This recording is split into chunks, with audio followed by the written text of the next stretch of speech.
How we doing? So my name is Jake Johnson. I'm the pastor here at Manna Church, and I just wanted to welcome you to our first live event. This is kind of cool. So if you're tuning in now, this is the first time we've streamed anything. So we're excited that you've joined us on Good Friday. Um, we've got a really special event planned for you tonight. So I have with me a friend and a member of our church, Dr. Guillaume Bignon. So he said he was going to grade me on how well I pronounced his name. How did I do? This is the best I've ever heard you say it. So. Okay, wow, great. I feel good about myself. So Dr. Bignon is with us, and he is going to be talking about the resurrection. And I know the resurrection is something that a lot of times we can, it's a supernatural event. So it's something that we don't experience resurrections nowadays too all that often. And so the resurrection of Jesus is the foundation for our faith. And so a lot of people come to faith and they may still have some objections about it, or people who are outside the faith may have objections about it. So Dr. Bignon is graciously offered to just talk through some of those from an apologetics and philosophical standpoint, and also from a scriptural basis. And so I'll let him introduce himself some more, and then we can get right into it. Yes. All right. Thanks, Jake, for having me. Yes, my name is Guillaume Bignon, almost pronounced exactly the same way. During the day, I'm a director of engineering for a tech company in California, but I moonlight as a philosopher, a Christian apologist, so somebody who's interested in defending the truth of the Christian faith, basically commending it with good reasons and arguments, recommending it as something true and good to believe. My area of studies have been New Testament studies, and then philosophical theology, interest on free will, knowledge, arguments for God's existence, the defense of the Christian faith. I have a PhD in philosophical theology. I have 5 kids. You also have a couple books, right? A couple of books out. Yes. So I was an atheist for much of my life, and I became a Christian when I was 25 through a whole set of entertaining and unlikely events. I tell that story in my book, Confessions of a French Atheist. So that's a little bit about my background. If you want to know more about how I came to be where I'm at, the story is told in that book. But that's not what we're talking about today. Yeah, but I think that's a really good start point for us, though, is because you didn't come to faith as someone who grew up necessarily in church and you were sort of indoctrinated into it. You came to it from some objective points of reason that this is a reasonable thing to believe in. And so I think that's a really good place for us to start as we talk about the resurrection. Is it just blind faith, or how do you get there? Yeah, so that's a good preliminary to dive in, because we're going to talk about whether we can know that the resurrection actually happened. And before we can even talk about the resurrection of Jesus, it's helpful to clear a few misconceptions about knowledge. Like, what does it mean to even know anything, let alone the resurrection? And here I find it helpful to clarify a couple of misconceptions that I often see about knowledge. And their opposite errors. So the first one is that, yes, maybe knowledge is a little bit like just belief. So, and that's something that's common in religious ideas, to say, well, I just have faith, I just believe, or I believe by faith. And knowledge that we're talking about tonight, like, can we know that the resurrection happened, is something stronger than this. It's not just that we believe, because we here claim that we can actually have knowledge. And knowledge is more than just believing. You might believe that the Washington Commanders will win the Super Bowl next year. You would probably be mistaken. Probably so, but let's imagine that so you believe that it will happen, and let's say it actually does happen, we would still say that you don't have knowledge right now that it will happen. So it's not just believing, it's not even just believing something that is true. You need something else. You need some sort of a justification for your belief about something that is true. That's good. So knowledge requires more than just blind faith, more than just believing, and more than just believing something that's true. It's believing something that's true and have a good justification that's sufficient to grant you knowledge. There's other caveats that philosophers debate, but we don't need to dive into that. I think that's just intuitive that knowledge has at least those 3 ingredients, and we're going to try to see if we have those for the resurrection of Jesus. So more than blind faith, it requires some justification to get knowledge. But now, on the other side, there's a question of what kind of justification works to get knowledge, And here I want to clear the opposite error, which consists in saying that the kind of justification you need in order to have knowledge is absolute certainty or undeniable proof. It's fairly common to expect that, and especially when now we come to religious question, the skepticism can kind of go through the roof, and we ask for a level of proof that's absolutely unreasonable to ask of anything that we know. And here, we can take some very common examples of things that we know and realize, yeah, we don't have absolute certainty or undeniable proofs about virtually anything that we know. Perhaps some basic math, right? So maybe 1 + 1 = 2. Maybe that raises to the kind of justification that's absolute certainty and undeniable. But about anything else in life, we have much less than that absolute certainty or undeniable proof. For example, we have very common knowledge of memory, right? Do you know what I had for breakfast this morning? No. No, you don't know that. But do you know what you had for breakfast this morning? Well, yes, you do. But how do you know what you had for breakfast? You just have the memory. I just remember, and that's sufficient for knowledge. But that's not undeniable. That's not a proof that you can use to anybody. It's just memory, and memory can be a good source of knowledge. So that's an example of things that we know. We don't have absolute certainty or undeniable proof about those. But also, there's a whole category of things that we know that are very important to us, and it's things that we know from reliable testimony. Basically, we come to know some things simply because someone else knew and they told us. And that's very respectable knowledge. I mean, there are some important things that I know like that. I know my name like that. Right? Sure. How do I know I was named? My parents chose a name and then they told me. I know my date of birth. Right? I don't have undeniable proof of my date of birth, but it's just like that. People told me, reliable people told me, this is your date of birth. And I took it, and now I know when I was born. I don't have absolute certainty. I don't have undeniable proof. I mean, I have a birth certificate, but we can Photoshop those things. So there's not undeniable proof. We don't have certainty, but it's still like if you ask me, hey, Guillaume, do you know what your date of birth is? I'm not going to say, oh, no, I don't have knowledge of that. I don't know. No, I know when I was born, and I know it from testimony. I think that's a really good point, because in society today, that has become more and more of an issue. I mean, I just saw an article today about how 2 + 2 might not equal 4. It was a legitimate news source reporting this story, and the argument that they were trying to make was it's because we've been taught that we know it's true. So there is almost a breakdown in society of trying to erode faith in even things that should have been the most concrete things that we could easily believe in. They're trying to break those things down even. But I like the point that you're making. You're saying, look, most of the stuff we know is because somebody taught it to us. Somebody who knew and somebody who can trust just tells us, and we know, and now we know. We know a lot of geography like that. I mean, I know that there's a Great Wall in China. I've never seen it. I've never been there, but I know there's a Great Wall in China. I also know that there's the Mount Rushmore with the faces of the president in South Dakota, I believe. I know that this exists somewhere. I've never been there. I've never seen it, but I know that it's there. I don't just believe it blindly. I have just testimony. But how do I know this? Because I was told by people who know about it. And I know there's lots of volcanoes in Indonesia, for example. So again, never seen it, never been, but I know that this is true. And I even have some knowledge like that of things that might seem pretty extraordinary too. So now we're getting a little bit closer to talking about like extraordinary events like the resurrection of Jesus. But even in geography, I know some things that are pretty extraordinary on the basis of reliable testimony. I know that there is snow in the middle of Africa on Mount Kilimanjaro.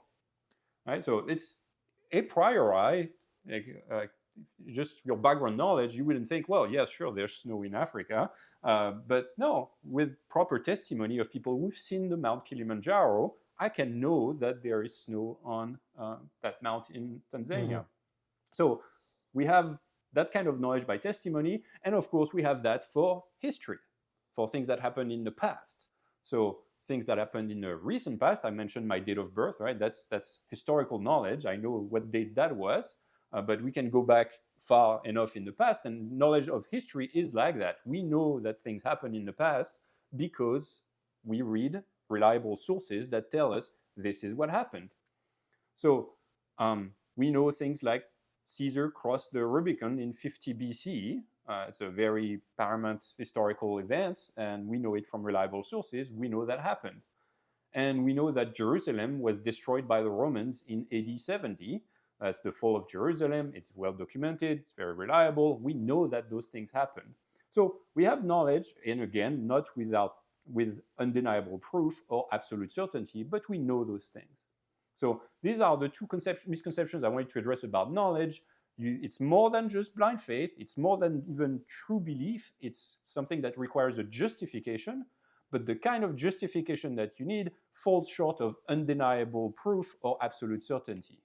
So these are the parameters of knowledge. And what we want to know is, well, can we now know that Jesus was raised from the dead in that way? Do we have the kind of justification that allows us to say, yeah, I know that Jesus was raised from the dead, not just I believe? Because it's going to come down to assessing the sources that tell us that, right? So we have sources that give us this testimony. And now, obviously, you want to say, well, look, believing because somebody told you is nice enough, but you don't want to be gullible and just believe anything just because somebody tells you. So in order to have knowledge, you need somebody who knows and is reliable to tell you, and then you trust what they're saying. So we're going to raise that question. What kind of justification do we have? What kind of sources do we have for believing that Jesus was raised from the dead? And how reliable is that? Well, and Guillaume, I think, just to kind of give it a little bit of a scriptural foundation for our listeners and our friends in the room, Paul even said this, that the issue of the resurrection is it's the centrality of our faith. Paul said in 1 Corinthians 15:13, he says, but if there is no resurrection of the dead, then not even Christ has been raised. And if Christ has not been raised, if he hasn't been resurrected, then our preaching is in vain and your faith is in vain. So you can't be a Christian if you don't believe in the resurrection. That is the central issue. And so we definitely want to get to some good, reliable reasons why we can trust that. So let's see. How do we know as Christians that Jesus was risen from the dead? And how does anyone come to know the truth about what happened there? So we can even mount an argument, right? So again, not necessarily an undeniable proof, but a very solid argument, a convincing reason to believe that Jesus was in fact raised from the dead. So how does the argument go? It starts with the uncontroversial existence of the sources. At least that we say, like, this is not disputed. We have those sources. They're right there. And so what are the sources? The main sources for the knowledge of what happened to Jesus are ancient biographies that we call the Gospels. So you have the Gospel of Matthew, Mark, Luke, and John. They are ancient biographies of Jesus. The book of the Acts of the Apostles, which is kind of the sequel by Luke of what happened after the death and resurrection of Jesus. And we have the early letters of Paul, who was writing to the churches. So these are early Christian writings that we have. These are the earliest and most reliable sources about who Jesus was and what happened to him. So I'm not here presupposing that all of what they're saying is true, right? Because we're trying to mount an argument for someone who doesn't already accept that what they're saying is true. But we're saying these are the sources, right? Minimally, they're right there, and they're saying what they're saying. Sure. Quick word on the fact that, yes, they're all in the Bible. So Christians have come through the years to put them together and recognize them to be something much more special to them. They're saying this is actually inspired writings. It's Holy Scripture. It's something that we've come to describe as the Word of God. And that's all and well, and that's what Christians do. But we need to realize that just because we've put them together between two covers doesn't mean that they're the one source, right? They're different books that have been put together, and they're ancient biographies and texts about Jesus. So these are the sources. A quick word about them. So they are multiple, right? There's a number of them, and we can talk a little bit about some of the relationships because there might be some literary dependence between some of them, but there are at least a number of them that have their own facts that are bringing to the table. So they are independent sources. We have material coming from independent streams about Jesus. So they are independent sources of knowledge about Jesus. They're also early. So this is an important piece to notice, that all of those texts are only within a few decades of the life and death of Jesus. So as far as ancient history is concerned, it's extremely close to the events that they are reporting. If you want to compare to the average Greco-Roman authors, where the writings can happen very late after the events, and we don't dismiss that just because it's late. We just take this as ancient history and realize that the Gospels are actually very close to the events. So they're ancient, they're multiple early sources. And then the content that we find, and again, there's a lot of very fascinating studies on this, but about the reliability of the content, historically speaking, describing the people, places, religious customs, finances. So all of the level of details that you find in the Gospels and the book of Acts show an incredible knowledge of, for example, the names of Palestinian Jews in the first century. So there's deep studies of the frequency of names, and you find that the biblical texts contain exactly the type of frequencies and names that you find in first century Palestinian Judaism. The knowledge of geography is remarkable as well.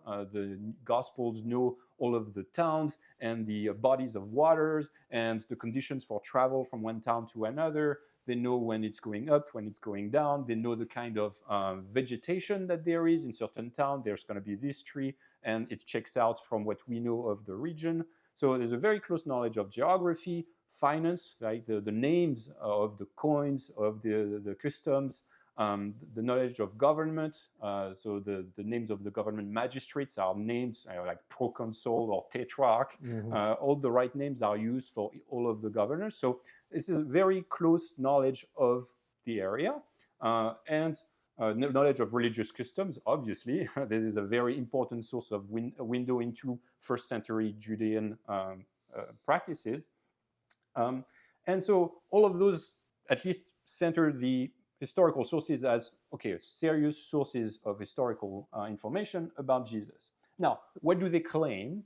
Can I ask a question? Yeah. What would you say to someone who would say, yes, there are multiple sources, but there's really one source, and some of the other letters, like Luke was the original one, and Matthew, Mark, and John, they kind of copied. So, that's a claim that people make oftentimes. What would you say to someone who asks so that? this is not to deny that the sources are maybe influenced by one another. So what I'm saying is that on the standard model, so there's a lot of debate among biblical scholars about exactly the relationship between the Gospels. So you have Matthew, Mark, and Luke that are called the synoptic Gospels, that are very similar to one another.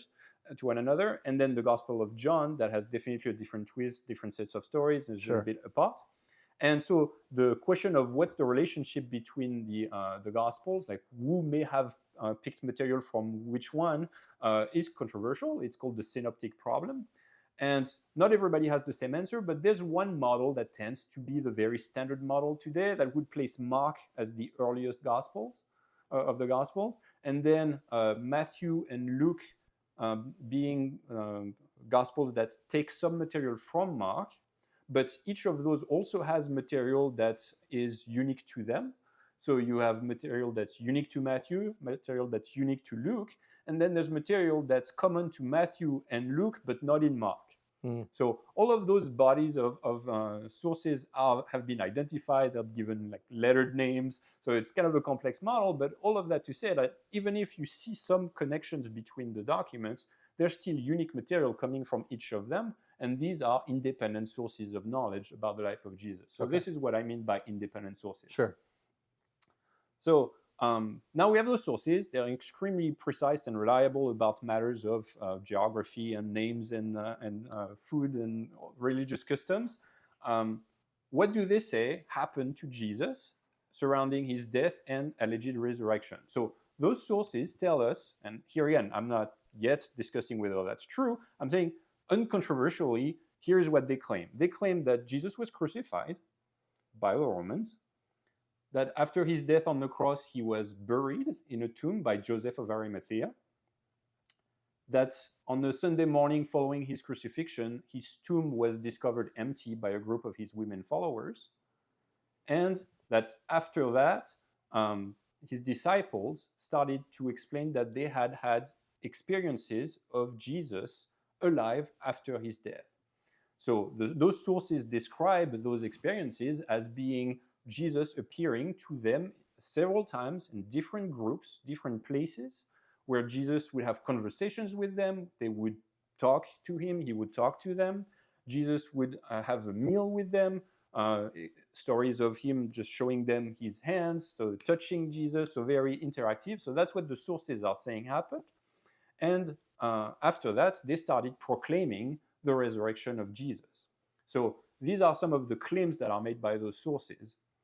And these facts, these affirmations, in isolation, so just the crucifixion, just the burial, just the empty tomb, just the experiences after his death, just the belief of the disciples in the resurrection, if you take them just in isolation, none of them directly requires that Jesus was in fact risen from the dead. And so what you find is that many scholars, believers or not, grant a lot of those. So not all of them are extremely controversial. Plenty of even non-believing scholars affirm many of those facts with caveats, and we can get into those, but basically much of that is affirmed by folks across the spectrum.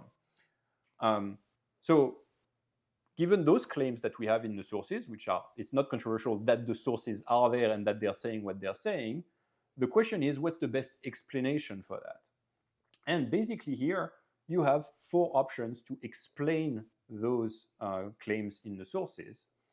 The first option is to say that those claims don't even go back to the original disciples, that this is just legendary developments, embellishments, that the stories were either made up far from there or much later, that they really don't go back to the disciples. They're like a couple hundred years after, either that, after they all died, that they wrote so these down. later on, or far, or it's just a literary fabrication. So basically, does not go back to the early disciples. The second option is that the stories go back to the early disciples, but they were honestly mistaken. It was like, yeah, I believe this happened, but no, they got it wrong. They're just honestly mistaken. They were deceived themselves. The third option is that the stories go back to the disciples, but they were lying. So now they know it didn't happen, but they are lying and they're telling you that it happened. Or the fourth option, it goes back to the disciples, they know what happened, and they're telling you the truth. Right? So these are the 4 options. That's exhausting the alternatives about the sources. Either it doesn't go back to the disciples, or it goes back to them, but they were honestly mistaken, or it goes back to them and they were lying, or it goes back to them and they're telling you the truth. So let's look at these options and try to see what reasons do we have for eliminating the ones that I'm saying should be eliminated and favoring the one that Jesus was risen from the dead. So I'm going to treat them in the order of the ones that I think are the least believable first to the most believable. So the first that's, I think, the least believable is the lie. Why do we think that they were not lying? First, I'm not going to get into detail on this, but just the texts themselves have a lot of markers of sincerity. And it's something that's, so maybe I can point the listeners to a great book that came out earlier this year that's called Testimonies to the Truth by Lydia McGrew. And she reviews in the Gospels a number of markers of authenticity, markers of sincerity, and puts them into nice categories. And there's things like unexplained allusions. So lots of the texts of the Gospels contain those kind of like an allusion to something that maybe have been lost on the audience that they're writing, because they're just in the groove of telling the story. They're mentioning something that's a bit either a technical word or some event that some people would have known, but the reader doesn't.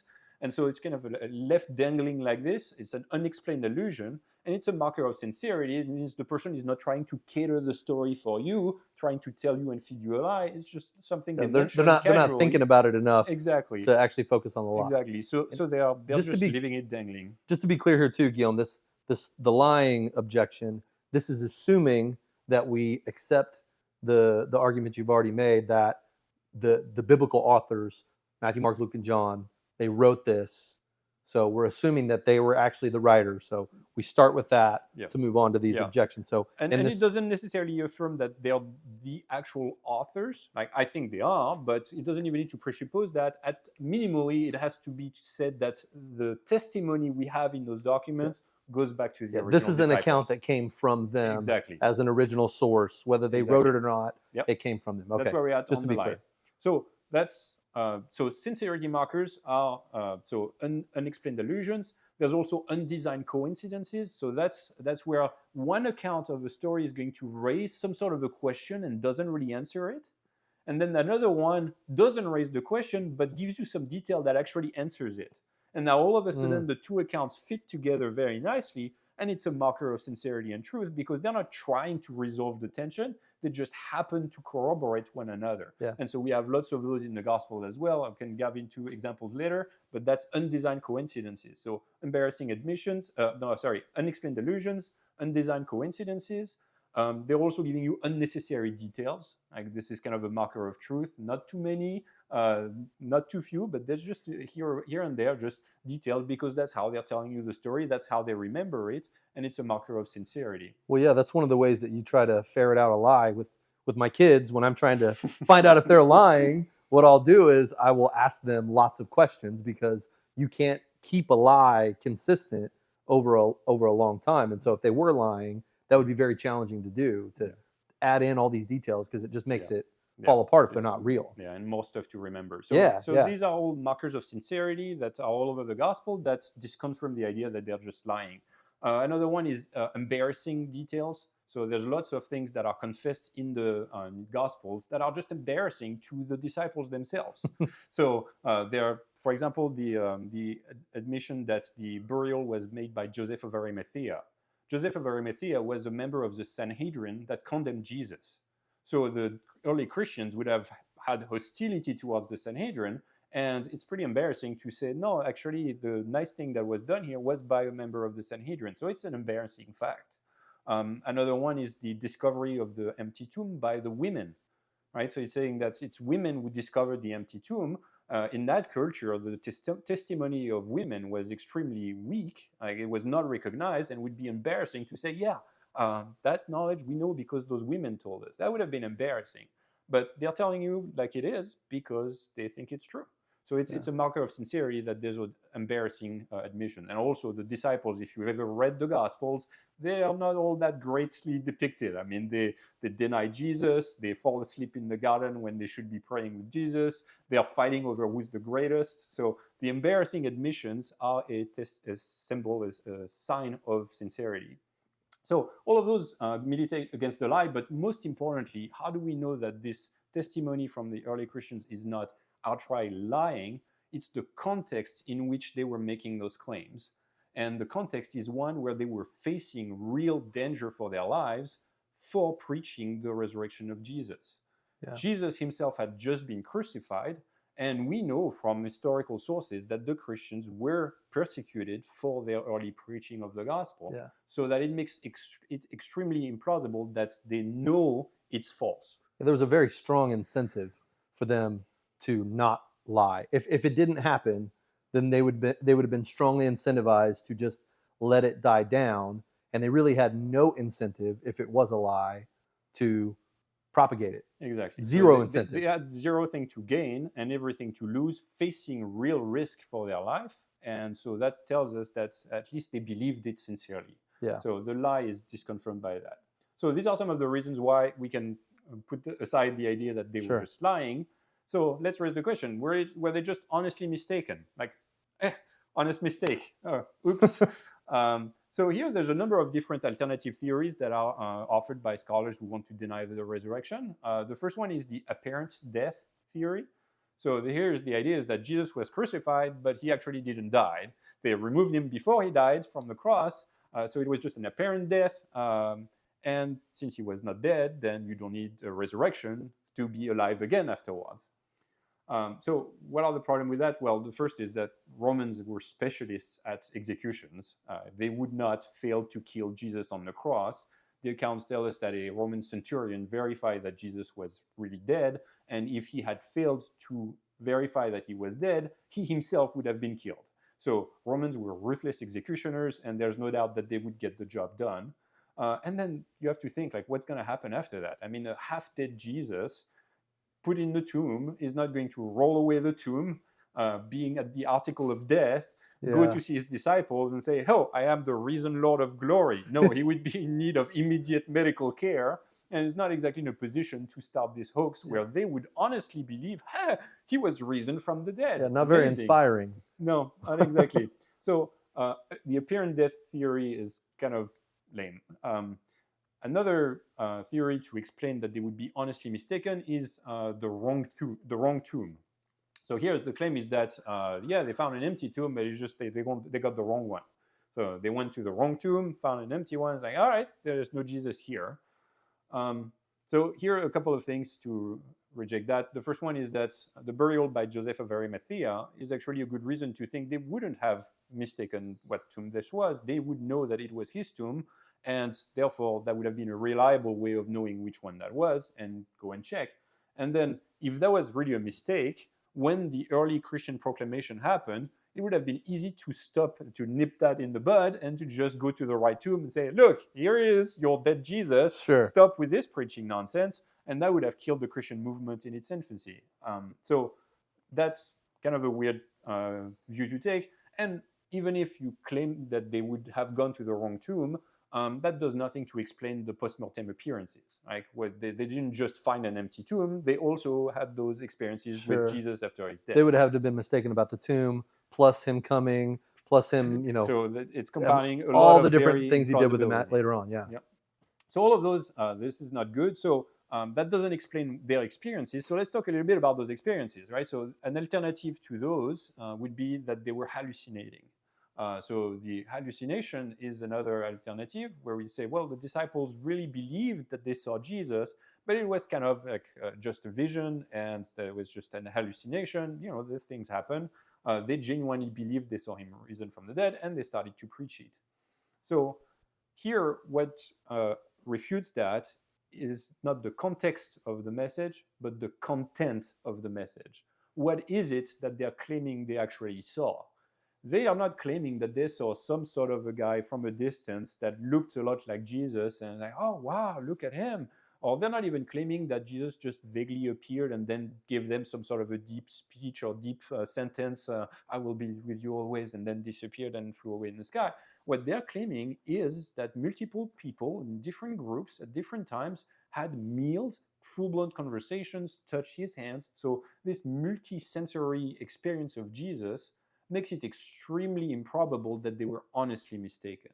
Like, we know that they are reasonable in inferring the resurrection based upon those. If you get to really see Jesus like that in those contexts, have those conversations, touch his hands, this is, he's cooking them fish. Like, this is reasonable for them to believe that he was risen from the dead. Well, and if it was a hallucination, if I had a hallucination myself, the way that the Gospels are written, I would have had to write about your hallucination too. I would have had to not only believe my hallucination, but believe your hallucination, like writing about Thomas, and putting his fingers in his hands and that. Like, I would have had to believe that Thomas had that hallucination, and so that just seems like you go back to the lying, because a hallucination seems really weak to.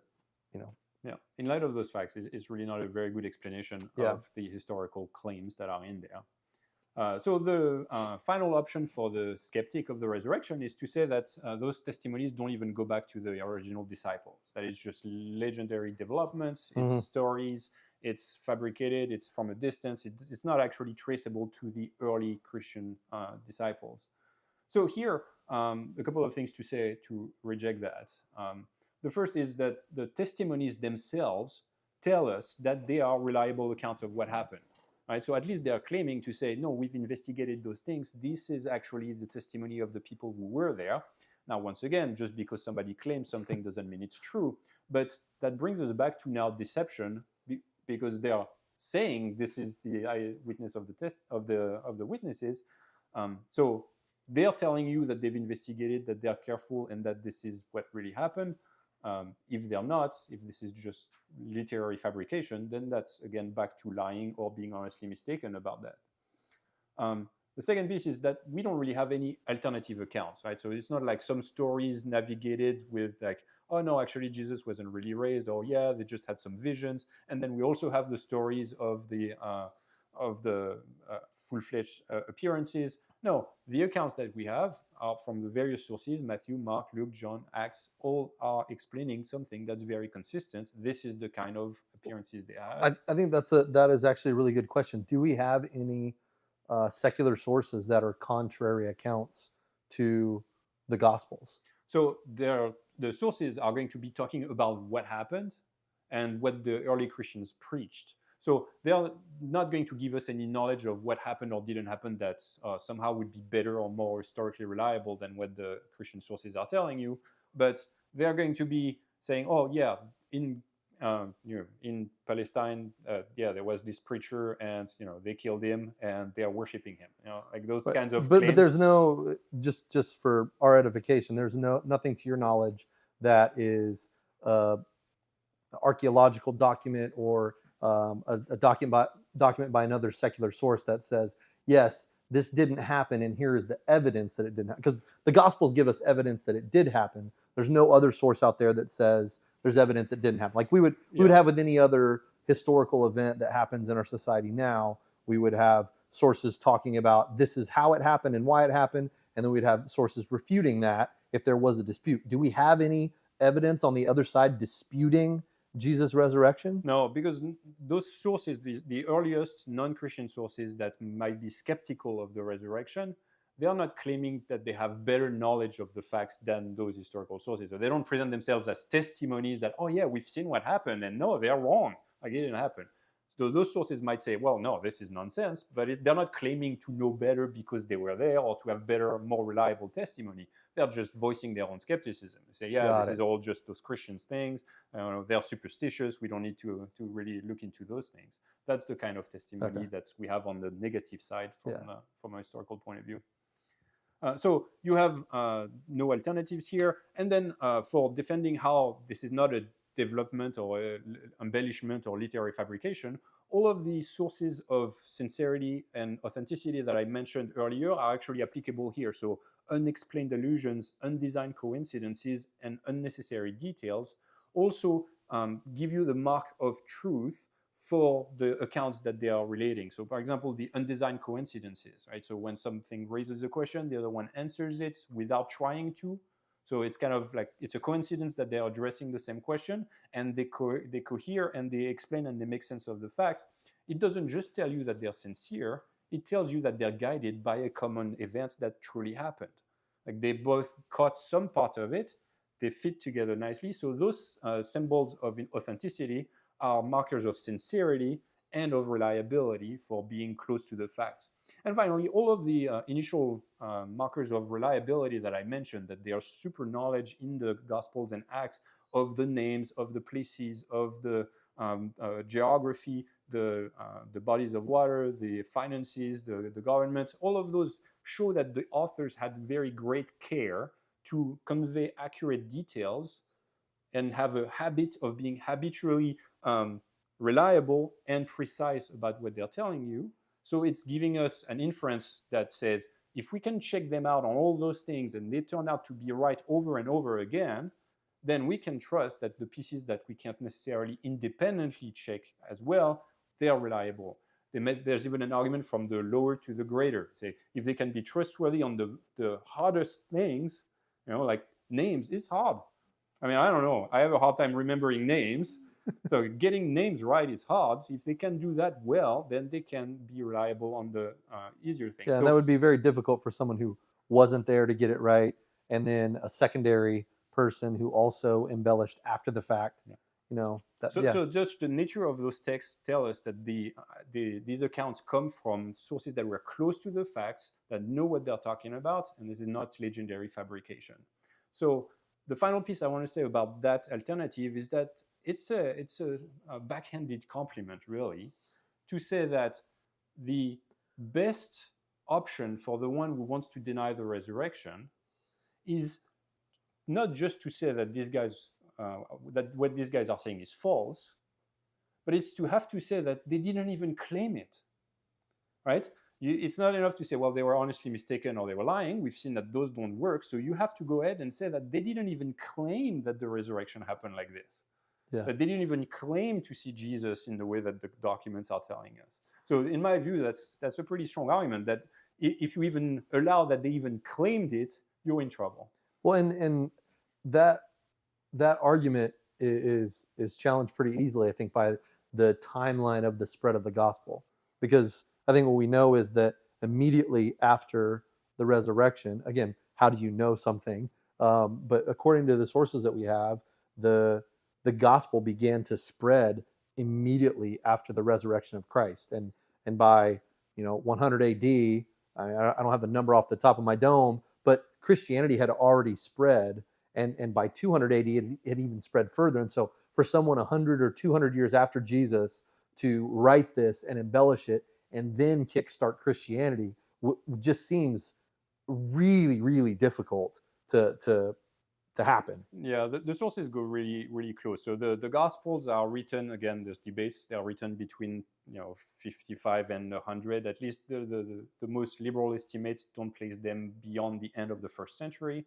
But before the Gospels, the letters of Paul were written already, and these are dated between the 50s or so. So if you go really close to the events, and we have in Paul's writings, in the epistles, you have creedal statements, like their creeds. They're saying, we believe this and that. I passed on to you what I also received. And there's statements here of what the early Christians were claiming and proclaiming. So we have pretty early accounts of what they were saying. So these and the Gospels, showing how reliable they are, give us really good sources to establish that. That's good. So we've eliminated those three options. The fourth one that remains is the one that I commend to you, and it's the one that the original disciples gave, namely, God raised Jesus from the dead. That's the simplest of the alternatives. It's unified, right? It's making sense of all the data that we have, and it makes sense of the fact that the disciples were honest. They clearly knew what they were talking about. They were in a position to know, and they're reliable in telling you. And so with that kind of testimony that we have, we can form knowledge that Jesus was raised from the dead. I think that's fantastic. And we hear a lot of objections in our society about it, but when you actually stop and reason through them, it's really just refreshing to hear how easily they fall apart. But we've got some people listening online on Facebook. We've got some folks on YouTube as well. We've got some folks here in the room, and I also have some questions that were submitted beforehand. So I would just encourage anybody who's tuning in right now, if you have a question for our esteemed colleague here, and you want to submit it, just type it in the comments section, and we'll get to them as they come in. I've also got some questions here that we'll start with. Let's start with one here. Okay, why do the Gospels have differing details in their account of the resurrection? Yeah, so if you read the four Gospels in parallel, right? So you take the same story, you read it in one Gospel, and then you read it in another one, It's a very helpful discipline that I recommend, really. There's books that are called the synopsis of the Gospel, and you just put column by column, they show you the same passage, and you will definitely spot some differences in the accounts. So why are they there? Well, it's like I claimed, because they have independent sources of information. So the ones that they say, well, I remember that. They're telling you. The other one remembers another detail, and they will tell you. So this is all and well. It can be used as an argument against the reliability of those documents when we're not just talking about differences, where we're saying, well, maybe they're contradicting each other, right? So what I'm saying is that those variations are not contradictions. That like one says, well, Jesus was raised from the dead, and it's like, no, you wrote it in the cave. That's not the kind of variations. There are variations in the account. Some details are a bit different, but what I'm saying is that they are reconcilable variations. And things like for example, there's angels at the tomb when the women are discovering the tomb, and one account will tell you there was two angels. Another one says there's an angel who was talking to the women. Well, is this a contradiction? No. With a little bit of real-world imagination, you understand this is just two testimonies that are focusing on different things on the same event that they've seen. I like an example that's given by Eric Manning, who is an apologist who defends the reliability of the Gospels. He says, if my two daughters come back from the park and they tell me, one of them tells me, we saw two dogs at the park, and the other one says, we saw a dog that was wearing a jacket. Like, this is not contradicting testimony. It's just that they focus on two different things. Mm-hmm. So similarly, we have those variations that are reconcilable in the accounts of the Gospels. And if anything, they're actually indicators of reliability. That is, that it tells you when two stories are telling you exactly the same thing in the same order, in the same way, then the chances are that they're just taking it from the same source, or that they colluded, they're telling you the exact same story that they've rehearsed. When there are varying differences like this, and a good police officer will tell you, it's actually a good sign that you get different details coming from different testimonies. So that's the kind of thing we see in the Gospels, and it's a pretty good sign of reliability. I think that's good. So another question here: why couldn't? So I know we've talked a little bit about the lie, but let's. I'm going to press you on that a little bit. So why couldn't they have been convinced that it was a lie? Why couldn't it have been that only a few people colluded together and they said, listen, this didn't really happen, but we've spent 3 years with this guy. He was such a great teacher, and maybe we could start this whole movement. It's worth it. It's a good thing to do, and it's worth it for us to lie. Why couldn't that have happened? Yeah, so there's a couple of things that are wrong with this view. So some of them I've mentioned already to refute the idea that it's a lie, is that at least those who knew that it was a lie were still facing real risk of their safety, because they were starting to proclaim a new religion in an environment where the Romans would brutally attack you if you were doing that. We know that because that happened later on. There was other claims of messiahs. They were murdered, and that's it. That killed the movements. The early Christians didn't recant, and that's a pretty strong reason to think that they were not lying there. And then for the early ones that would have been told the lie, I mean, you need to figure out, okay, well, what exactly were they told, and do they have reasons to believe that it happened? So the best account of the early preaching really is people convinced because they've seen these events and that they are telling you it's the truth. The accounts that we have give us number of people, number of groups with claims that you can go and check them out. Look, they're still alive. Go and talk to so and so. In the early claims by Paul, he's making very much that appeal, saying these guys were still alive. You can go and talk to them. And the gospel accounts tell us names of the people that he appeared to. They're giving you the stories of exactly what happened. So once again, the authors might be just lying, but we know that this is improbable for those reasons. And I don't think that the early Christian movement would have been started by just one person convincing his neighbor. The claim is not that. It's not some sort of oh, by the way, I secretly know. It was a publicly verifiable thing. You have the tomb of Jesus. You can go and check it out. It is empty. You have the possibility of producing the body of a dead Jesus and stop all the preaching. And somehow it didn't happen. So. And also, if some of them were actually lying and trying to make it a hoax, there is the empty tomb question. That tomb was guarded by Roman soldiers. So it's not like they could also just easily just show up and say, hey, let's hide the body. Let's pretend that he is risen from the dead. You would actually need it to deal with the guards at the tomb, and that's not something that they can fudge. Yeah. Well, I think another one of the good proofs of it is that the gospel persevered. You know, that it wasn't just that Jesus was resurrected, but there were so many other things that happened. I mean, the book of Acts is full of miraculous things that happened. So there was not only evidence of the event itself, but what we see in the rest of the testimony of Scripture is evidence of the claims Jesus made actually continued to be true, and the things that he said of his people continued to occur. And so we see this testimony spreading. Okay, so let's go to another question. Okay, aren't there similar stories of dying and rising gods in other religions? Doesn't that tell us that they're all just a bunch of myths? Because we haven't seen that happen for a couple thousand years, right? Yes. So I think those are two different questions. Like the idea of like, is it rare that people rise from the dead? And that's one that I can address separately. The idea that somehow the story of a dying and rising God is very common among like mythical texts. This is a very strange claim that's made by a very, very tiny group of folks called mythicists who say that Jesus didn't really exist. Even like those documents are just myth. They are just common pagan stories of like dying and rising gods. And what they do is that they take pagan myths that have actual deities, and they are trying to find comparisons. So the dying and rising is an important one they're trying to find, but also other details of the life of Jesus. And they're saying, well, you know, that's the same. They took it from that myth, and then they took it from that myth. And therefore, this is just a bunch of fabricated stuff. So there's so much to say to refute that.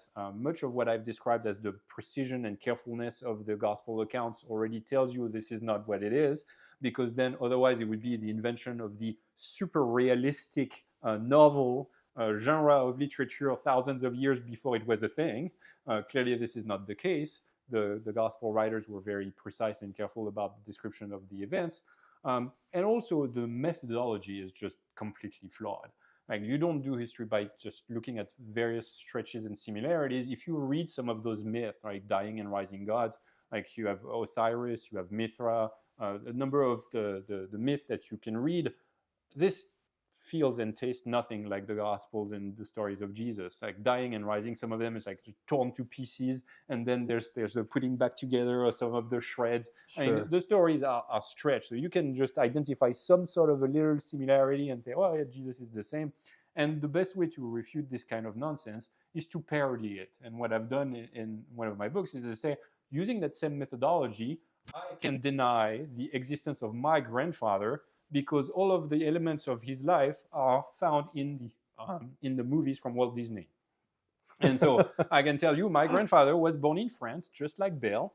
And he was raised by, so his father passed away very early, and he was raised by his widowed mother, just like the Aristocats. And his grandmother was British, just like Peter Pan and Wendy. And then he was a very brilliant mind, a scientist who made a contribution to the military defense of his country, just like Mulan. Clearly, you're mistaken that your grandpa even existed. Where did I invent this? He spent World War II in the desert in Africa, just like the Lion King, Simba. You know, it's the exile. So you can just take all of those parallels that are spurious, and this is really what's happening with. So it's been affectionately called parallelomania, and this is just not the way to do history. So I think that's good. So any of the folks here in our room with us, any of you guys have questions you want to throw in? I've got a couple more here. Yeah, I've got one. Do we have any kind of accounts from people other than the Gospels? Like any kind of proof other than that? So proof that Jesus existed, or accounts of the resurrection, Just, or yeah, like accounts, anything else that would back up the idea of the resurrection. So just to make sure that gets on the live stream. So do we have any accounts of Jesus and or the resurrection from extra biblical sources, from outside of the Gospels, the Bible, the canon that we call Scripture? Yeah, so the sources that will tell you outright that he rose from the dead, or that they claim to know what happened to Jesus based on eyewitness testimony, they're just the Gospels and Acts. There's no, outside of those, there's no extra biblical sources that's going to tell you, oh yeah, I know what happened, I've seen it, and here is the story of Jesus. He actually rose from the dead. Like I said, there's no extra biblical stories telling you that they know and that he didn't raise from the dead either. What you find on extra biblical early sources about Jesus is Roman and Jewish historians describing at least the proclamation, the early claims of the Christians, and to say here's their early practice and early claims. So you find references to the early Christian movement in the Jewish historian Josephus. You find that in the historians Tacitus and Suetonius. And there's early references, even from skeptics, from Marabar Serapion. And those don't really come across as like an independent, reliable source of information about what Jesus did or didn't do. They're more historical testimonies of, yeah, there was this Jesus that came, some of those things happened to him, and we know because those Christians were doing this and they were preaching that. So they're just external confirmations of the early claims of Christianity, but there's not an additional source that's going to be more reliable than our early best attested sources, which are the Gospels. Well, so Guillaume, I think another good point for that is that any source that came from a non-believer that talked about the resurrection of Jesus but wasn't a believer, they would have to be just not in the right mind. Because if I believe that Jesus is raised from the dead, I'm going to become a Jesus follower. Like if you believe Jesus was raised from the dead and you're not following him, then you're just very obstinate. Yes. So if you did believe it and you wrote about it, then that would put you in a different category. So the only writings that we would have would be from people who were skeptics still, but they talked about it. So we know that the church spread through some of these writings. What about maybe some of the other writings we have, like the Gnostic Gospels or these other books that we don't consider part of the canon? Those also reference the resurrection, don't they? So they might. The problem with these later Gospels, so the so-called Gnostic texts, you have the Gospel of Thomas, the Gospel of Judas, the Infancy Gospel. These are later documents that are Gnostics, right? So they're teaching a different sect, that's Gnosticism. And they are trying to co-opt Jesus for that kind of teaching. So they're putting those kinds of teachings in the mouth of Jesus. We know that they are not a reliable source of information about Jesus for a number of things. One, they are much later. Two, they are actually Gnostic texts, right? Then there's all of the markers of sincerity and authenticity that we saw in the Gospels. They shine when you compare them with the Gnostic texts. Like if you see the level of detail of knowledge of names and places that are in the biblical Gospels, there's nothing of that in the Gnostic Gospels. In the Gnostic Gospels, they are only mentioning the big town like Jerusalem. Oh, impressive! You know about Jerusalem. That's great. But you have none of the details of the small places, the locations, the vegetation. It's all just stories about Jesus did this and that, and very contradictory to the earliest, most reliable sources we have. So we don't take the Gnostic texts as being really reliable sources of knowledge about Jesus, and you don't need to be a Christian to make that judgment. Like secular skeptic of the Bible will also tend to tell you, yeah, this is not a very good source of information about Jesus. I think that's good. So we've got a couple minutes here left before we close out the live stream. I'll go once more around here. Anybody got a pressing question they want to ask? No? Garrett, maybe? Yeah, I guess so. So you talked about how one of the arguments was that the early disciples didn't actually make a claim about the resurrection, right? So I guess my main question is, you talked a lot about why that's not, like, why it's disproven. Why is this claim, what's the proof that brought this claim to light? Like, why do people argue this if there's so much defense against it? Does that make sense?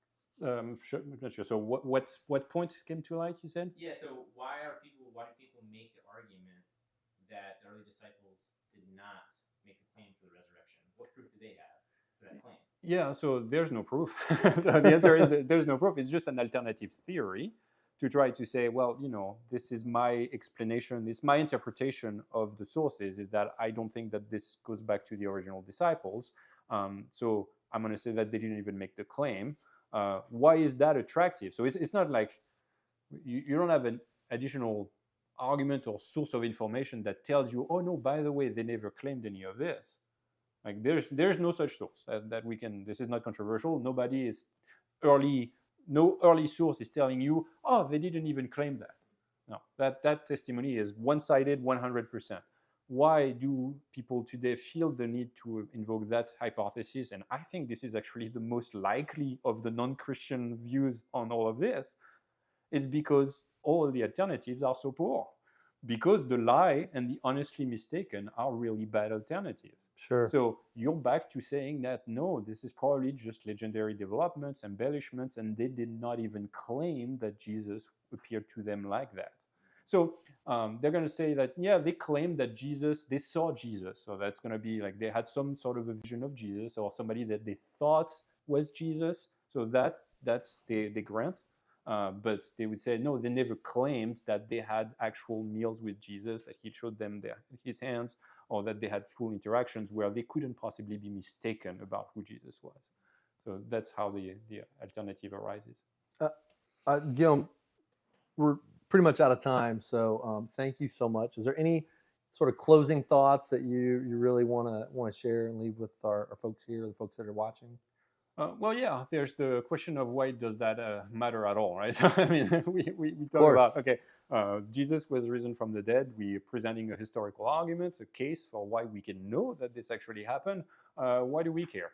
Well, for one reason that should be fairly obvious is that if Jesus was risen from the dead, then God exists. Because resurrections don't tend to happen without a God being around and making it happen, right? So that's actually a good reason to think that God exists. Although there might be other good arguments for God's existence, that one is a reason to believe that God exists and rose Jesus from the dead. And the second is because Christians believe that there's a tremendous meaning in the death and resurrection of Jesus, namely that he was accomplishing something. He was paying the penalty for our sins. This is the heart of the Christian Gospels, as I understand it. Jesus died on the cross to pay the penalty for our sins so that we, who are sinners and would have deserved condemnation, find ourselves forgiven for free when we accept the exchange that Jesus was performing on the cross. We place our faith in Jesus and are thereby forgiven, which was the early Christian proclamation: believe in the Lord Jesus and you will be saved. So John himself in the gospel tells us, he's telling us all of the events that he saw, that the eyewitnesses gave him, that he wrote, here is what happened to Jesus. And then he tells us plainly, why did he write all of this? He says, I've written those things because I want you to believe that Jesus is the Messiah, the Son of God, and that by believing, you may have life in his name. So that's why it matters. That's why I care to sit here and tell you how we know that Jesus was risen from the dead, because I want you to believe and have life in his name. Amen. Thanks, Guillaume. Thanks for being here with us, and thanks for that presentation of the gospel. If you are watching and you've enjoyed this, give us a like and let us know. If you have any more questions and you want to provide those, we'd be happy to engage with you. Guillaume's offered to engage with you directly if you have questions, and I'm sure he'd be happy to reach out to you. So feel free to send those. You can send those to us online, or you can send them by email, stafford.info@manna.church. That's stafford.info@manna.church. So send those to us. If you're looking for a place to worship this weekend, we are going to be celebrating the resurrection of Jesus together as a body of believers at 10 a.m. Brook Point High School in Stafford. That's 1700 Courthouse Road. So we hope you'll come out and join us. It's going to be a great worship experience. We're going to talk about the Bible. And again, I think this was just a great time for us to dig in maybe a different way than we do most of the time on Good Friday. We're engaging the brain a little bit in our analytical thinking, but like we've said, the mind gives the heart permission to believe. And hopefully that this has cleared some of those obstacles that you may have to believing the veracity of the resurrection story. So thanks for joining us. We love you. Jesus loves you. He died for you, and he was raised again. And so believe it and come join us. God bless.